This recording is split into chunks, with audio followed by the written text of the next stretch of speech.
Ça déchire, mec. Carrément, mec. Ouais, bon, il faudrait jouer plus qu'un accord, sinon c'est pas un morceau, les gars.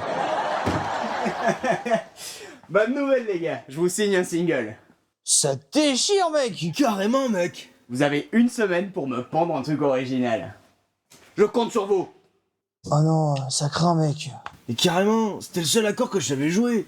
C'est déjà un accord de plus que Seb. J'ai une idée. On va s'inspirer des meilleurs.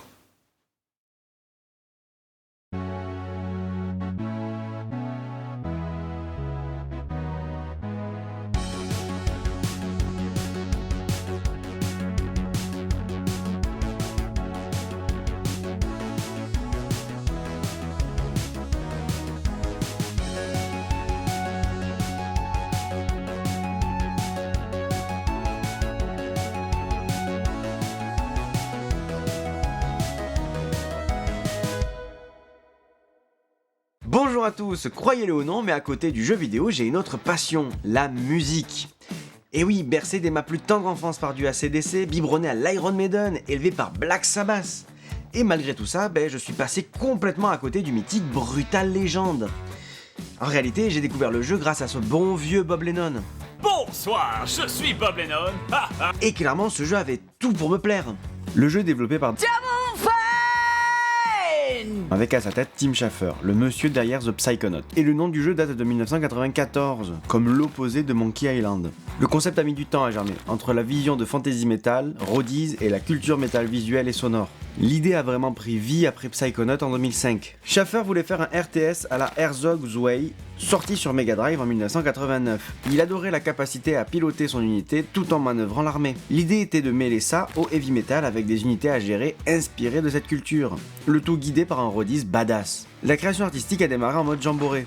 Doodle, délire visuel, l'idée d'une faction Motor Freak a même été abandonnée. Pour gérer ce monde semi-ouvert, Double Fine a créé le Buddha Engine, capable de supporter des batailles, du vol, de la conduite et des décors d'opéra métal. Lee Petty et l'équipe artistique ont dû composer avec des contraintes techniques pour que leur visuel reste vivant, lisible et performant. Le studio a adopté la méthode Scrum. Développement itératif, jouable rapidement et avancé par jalons. Un mois après le lancement, ils avaient déjà le terrain, le moteur et 10 jouables et 3 mois plus tard, la conduite était là. Mais le projet a accumulé du retard. Initialement prévu en mai 2008 via Vivendi, la campagne solo a étendu le périmètre et 2 révisions ont repoussé la sortie jusqu'en octobre 2009, finalement publiée par EA, après un long périple éditorial. Brutal Legend devait initialement sortir via Vivendi Sierra, mais la fusion Vivendi-Activision fait qu'Activision débarque, juge le jeu trop cher, hors timing et le jette. Double Fine est laissé en plan. Tim raconte qu'en apprenant la nouvelle, il a dû traverser la rue pour aller boire un coup tant c'était brutal. René Kotick, CEO d'Activision, plus tard critiquera amèrement le jeu de Schafer. Heureusement, Electronic Arts finit par prendre le bébé à la fin 2008, apportant budget et licence via son équipe musique édition.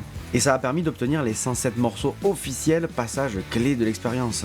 Dès que Jack Black accepte le rôle et participe à des séquences live pour le menu, tout devient plus simple pour recruter du lourd. Ozzy Osbourne, le chanteur de Black Sabbath, Lemmy Kilmister, chanteur de Motorhead, Rob Halford, chanteur de Judas Priest et la chanteuse Lita Ford. Jack Black s'est senti concerné dès qu'il a vu l'art conceptuel, et sa signature a boosté l'élan créatif. À sa sortie, le jeu sera salué par la critique, salué pour son écriture et sa bande-son. Double Fine sera même élu développeur de l'année 2009 par la Xbox Team. Mais commercialement, c'est un échec relatif. Malgré un gros marketing, seulement 1/4 million d'exemplaires ne seront vendus au cours du premier mois. Ce flop aura enterré la série et freiné un éventuel Brutal Legend 2. Déjà que les gamers à l'époque c'était un peu niche, les métalleux aussi. Alors les gamers métalleux... Cela dit, avec le temps, le jeu est devenu culte. Mais alors on pourrait se demander qu'est-ce qu'il a de si spécial et qu'est-ce que son histoire a à nous raconter. On joue Eddie, un roadie d'un groupe de pop metal qu'il suit malgré lui. Puis il meurt en voulant sauver un membre du groupe qui faisait n'importe quoi. Son sang coule dans sa boucle de ceinture et paf, une énorme bête de métal apparaît, tuant le groupe et transportant Eddie dans ce qui semble être un rêve humide de métalleux. C'est alors qu'on allait être sacrifié, mais Ophelia nous sauve, une femme qui ne laisse pas Eddie indifférent avant de se faire friendzoner instant par cette phrase. You like the car? Yeah. Can't wait to show it to Lars. Oh, elle est belle ta chaîne en or. Ah, je suis sûre que ça plairait à Brandon. Oh, Brandon, putain, mais qu'est-ce qu'il est beau ce gars. Non mais t'as vu son petit cul en plus. Oh là là, il est tellement sexy, j'aime trop. En plus, quand il m'embrasse, on se roule des pelles, mais pendant des heures. C'est fantastique, j'aime trop ce gars, il est génial, je l'aime. Oh, qu'est-ce qu'il est beau. On rencontre alors le groupe de rebelles humains composé d'Ophélia, Lars et sa sœur Rita. Mais à peine arrivés, on va les aider à trouver des soldats qui ne sont nul autre que des headbangers. On les libère de la mine dans laquelle ils travaillaient sans outils, juste en frappant la roche avec leur tête. Tellement stupide que ça me fait rire. Mais pas autant que cet ennemi. Il faut vraiment voir le jeu comme une parodie assumée des stéréotypes du métal, avec notamment tous les objets du monde en métal. Un hérisson, des pics en métal. Un cerf, des bois en métal. Les arbres, la cime en métal. Et ainsi de suite. Tout est volontairement poussé à l'extrême. Et même la beaufitude. C'était une autre époque. Bon, à notre retour, Ophélia est blessée. On va donc demander de l'aide à Killmaster, incarné par nul autre que Lemmy Kilmister. Oui, pour l'originalité des noms, on repassera. Bref, il la soigne après avoir récupéré des cordes de basse sur des araignées. Et on recrute alors les bassistes. Après les bassistes, c'est au tour des femmes de rejoindre notre armée, après s'être équipé de bazookas sangliers. C'est alors que l'antagoniste Lion White attaque, et on se défendra en faisant un concert car c'est métal. Bref, Lion White s'enfuit en volant grâce à ses cheveux et nous on part en tournée. On améliore un peu notre voiture pour y mettre des armes grâce au garage qui nous mène en enfer. Littéralement. Gardé par le gardien du métal, incarné par Ozzy Osbourne. Well, it's about fucking time. Qui a plein de petites vannes. Smells better than the original. Pour améliorer la caisse, il faut des points qu'on a en faisant des quêtes secondaires, mais on en reparlera plus tard. On donne alors un nouveau concert, mais cette fois Eddie se transforme en démon, ce qui semble un peu inquiéter Ophélia. Suite à quoi on récupère des gros bras, les videurs, I'm helping.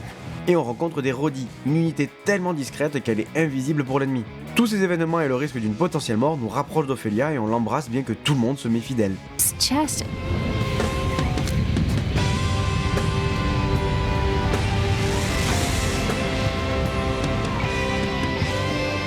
Nouveau concert, on bat Lion White qui meurt, mais bon, il y a Doviculus qui tue Lars et balance Sucoria. Your mission was to spy on them, not to join them. On se brouille avec Ophélia qui part tristement se lamenter. Ellipse de 3 mois, on se fait attaquer par des émaux morts-vivants menés par Ophélia qui a bu dans la mer de l'Arme Noire. Un lieu que tout le monde semble redouter. Et on est rejoint par le Baron de Feu joué par Rob Alford. We had to keep moving north just to get away from these gloomy mugs. Elle casse un pont qu'on a fait, du coup petit aller-retour à notre point de départ pour voir que tout a bien changé. On refait le pont en version métal, littéralement. Et moi, t'as vu, j'ai construit un pont.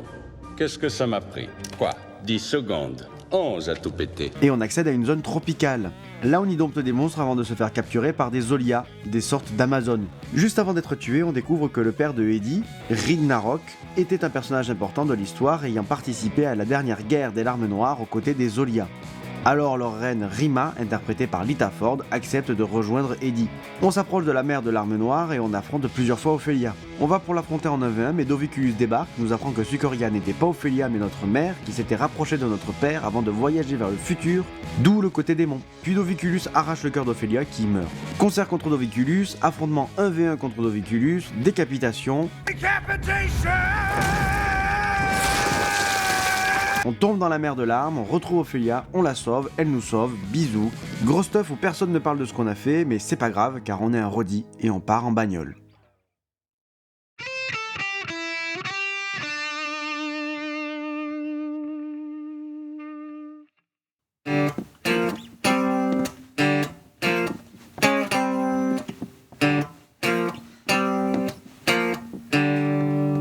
Voilà. Alors? Ouais, mais il avait pas dit original? Ouais, je pensais plus à un truc du genre...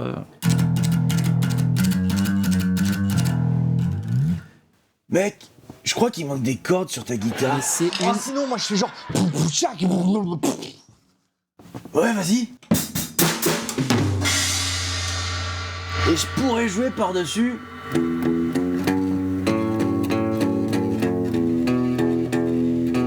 Ah ouais, non, ça me donne envie de me flinguer ton truc là. On est dans la merde, il reste que 3 jours, t'as pas de rythme, Seb il sait pas jouer. Et moi j'ai pas d'inspi. Ouais, pas d'inspi, j'ai peut-être... Alors les jeunes, ça avance ce projet? C'est quand même un projet à 1000 $. Donc j'espère que vous allez m'envoyer du lourd, parce que sinon, vous êtes tous virés. Allez, à plus les jeunes. Oh, ça craint, mec. Cela dit, vous l'aurez peut-être remarqué, mais il s'agit en réalité d'un monde ouvert. Ah ouais, littéralement Breath of the Wild du métal quoi. Voyons ensemble ce qu'il a à proposer. La première chose qui frappe en jouant Brutal Legend, c'est son monde ouvert. Il est beau, pas tant dans sa réalisation graphique, mais dans sa direction artistique, qui va mélanger plusieurs inspirations comme le metal, le hot rod et l'esthétique des comics de Frank Frazetta. Il en résulte un univers riche où tout peut servir de pochette d'album. Des zones marquantes représentant leurs factions comme l'antre de l'araignée des bassistes, la tour des plaisirs de Lion White ou encore les collines enneigées des Emo. Au-delà de ça, on va avoir plusieurs points d'intérêt sur cette carte comme des stèles à activer pour apprendre des solos de guitare qui auront des effets divers. Des petits temples du métal, des statues qui nous révéleront tout le lore de l'univers ou encore des garages métal. Là où ça pêche un peu plus, c'est au niveau des activités annexes. Elles ne sont pas très inspirées. C'est principalement des escarmouches ou des tirs de mortier, bref, rien de très palpitant. On a donc un monde esthétiquement beau à parcourir, même s'il est pauvre en contenu. Après, il faut garder à l'esprit qu'on est avant Skyrim ou GTA V.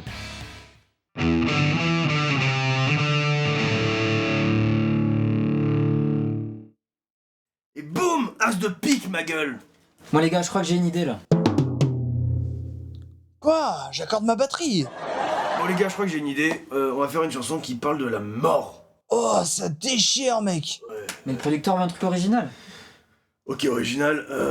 On va faire une chanson sur une autoroute... en enfer. Bah oui, et pourquoi pas un escalier vers le paradis? Mais les gars, allez. Ou alors un maître marionnettiste. Mais ça marchera jamais. Les gars. Un train fou. Donc ça suffit, de toute façon, vous êtes même pas musicien, on n'y arrivera jamais. Ça n'a rien à voir avec le talent. C'est juste que... on manque d'inspi, la page blanche, quoi. Ouais, le manque d'inspi, ouais. Vous savez quoi? Je reviens dans une heure, je vais écrire des paroles. Et si vous avez pas trouvé une musique à coller derrière, je quitte ce putain de groupe. Oh, ça craint, mec. Ouais, mec. Pour la première partie du jeu et l'exploration du monde, c'est un jeu d'action-aventure classique, avec une tendance beat'em all. On a également un peu de jeu de voiture, vu que l'exploration va principalement se faire en voiture. Et la conduite est très arcade, on va dire. Mais ça ne se contrôle pas très bien, et dès qu'on est dans des endroits exigus, on peut vite se retrouver à pester sur le jeu. Cela dit, il faut noter une bonne idée. Pour avoir une interface totalement vide, sans minimap, mais ne pas perdre les joueurs, les développeurs ont eu une idée. Les clignotants de la voiture vont s'allumer pour nous indiquer dans quelle direction aller. Ça permet de rendre la navigation dans le monde assez agréable, même si en contrepartie, ça rend le tout plus dirigiste. Mais surtout, le gros du jeu va se reposer sur les concerts. Ce sont les phases en RTS, stratégie en temps réel, à la manière d'un Age of Empires ou Warcraft. Mais ici, on joue toujours Eddie, plongé au cœur de la bataille. En gros, la scène c'est notre base, d'où sortiront les unités à produire. Pour les produire, on va avoir besoin du soutien des fans, qui sont ici des esprits. On va donc devoir empêcher l'ennemi d'attaquer les sources de fans et la scène tout en gérant nos unités. Et si sur le papier c'est une bonne idée pour varier le gameplay, dans l'application... ben là vous êtes capable de me dire où est l'ennemi? Car moi je le vois pas. Il n'y a pas de vue du dessus, du coup impossible de voir comment le combat avance. Résultat, c'est illisible et l'affrontement est chaotique. Je finis même par gagner mais je n'ai pas compris comment. Bon, heureusement, dès le deuxième combat, le problème de la vue du dessus sera réglé par la transformation en demi-démon. Il n'en reste pas moins assez brouillon. Parlons des solos de guitare. Ces solos qu'on apprend au fur et à mesure du jeu ont divers effets. Certains vont évoquer notre voiture, un autre activer les artefacts, mais aussi plusieurs pour la partie combat. Tous ces solos s'effectuent avec une séquence de touches à faire en rythme, à la manière d'un jeu style Guitar Hero. Sauf que pendant un combat, en plein dans l'action, souvent le temps de faire le solo, on est déjà mort depuis longtemps. C'est dommage car l'idée est bonne, mais l'exécution frustrante.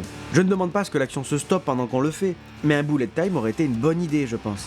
On garde l'attention de l'action tout en nous laissant le temps de faire notre séquence. Car je ne compte plus le nombre de fois où je libère une source de fans, mais le temps de sélectionner le solo pour les récupérer, l'ennemi avait déjà repris la source.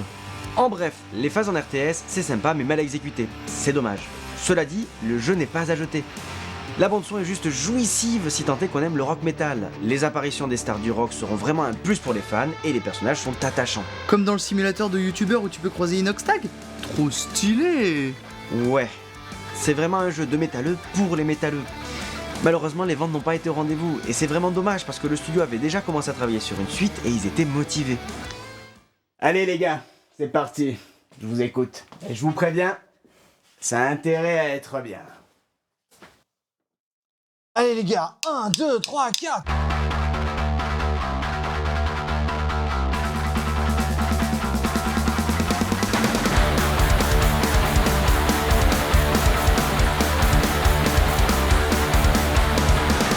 Sur l'écran blanc, un petit trop étouffant.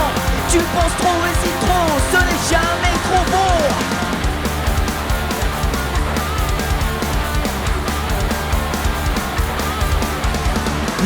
monte beaucoup trop vite, et dans ta tête tout s'agite. Mais pas d'inspiration, pas de résolution. Le manque d'inspire, le manque d'inspire. Perdu dans le brouillard, patiné sur le radar. C'est toujours comme ça que ça se passe, faudrait peut-être un petit peu avancer.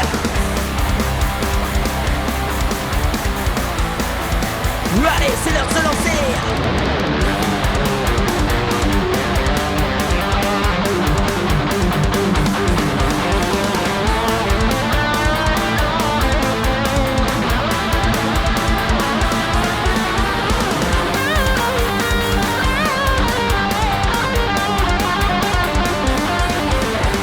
Songer ou s'élancer, cela ne tient qu'à toi.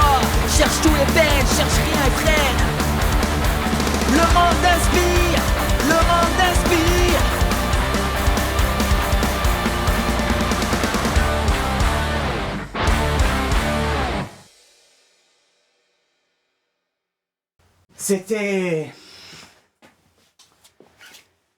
C'était magnifique.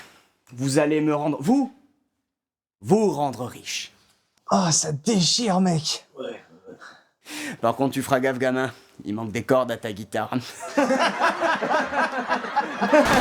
sur le tremblant, un petit trop étouffant.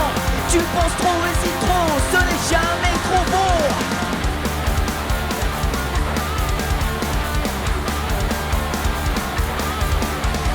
L'angoisse monte beaucoup trop vite, et dans ta tête tout s'agite.